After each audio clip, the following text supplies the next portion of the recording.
Hi hello అందరికీ నమస్తే.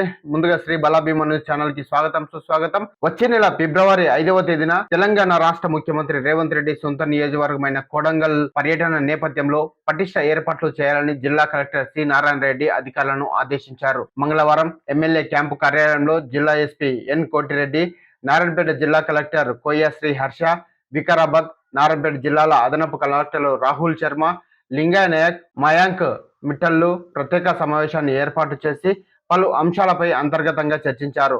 అనంతరం ముఖ్యమంత్రి రేవంత్ రెడ్డి సోదరుడు కొడంగల్ నియోజకవర్గ కాంగ్రెస్ పార్టీ ఇన్ఛార్జ్ తిరుపతి రెడ్డి సమక్షంలో కొడంగల్లో చేపట్టే పలు కార్యక్రమాలపై చర్చించి సీఎం పర్యటనలో భాగంగా హెలిప్యాడ్ స్థల పరిశీలన చేశారు.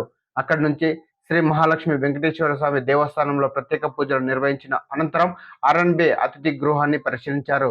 సిటిజన్ క్లబ్ ఆవరణలో నియోజకవర్గంలోని పలు అభివృద్ధి పనులకు ఇక్కడి నుంచే శంకుస్థాపనలు చేయనున్నట్లు వారు తెలిపారు. అనంతరం రాఘవేంద్ర ఫంక్షన్ హాల్లో జరిగే పలు కార్యక్రమాలకు హాజరు కానున్నట్లు, అక్కడి నుంచి బహిరంగ సభ ఏర్పాటు చేయనున్నట్లు అధికారులు వెల్లడించారు. సీఎం పర్యటనలో ఎటువంటి లోటుపాట్లు రాకుండా తగిన జాగ్రత్తలు తీసుకోవాలని అధికారులకు పలు సూచనలు సలహాలు చేశారు.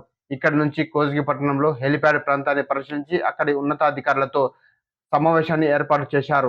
కార్యక్రమంలో municipal chairman Jagadishwar Reddy, vice chairman Usharani, Congress మండల అధ్యక్షుడు నందారం ప్రశాంత్, ఆనంద్ రెడ్డి, వెంకటయ్య గౌడ్లతో పాటు Kodangal area development authority KADA in charge Venkatareddy, Tandur RDO Srinivasarao, డిఆర్డీఓలు Krishnan, Gopal, municipal commissioner Praveen Kumar Reddy, revenue, panchayat, ఇతర శాఖల అధికారులు, సిబ్బంది తదితరులు పాల్గొన్నారు.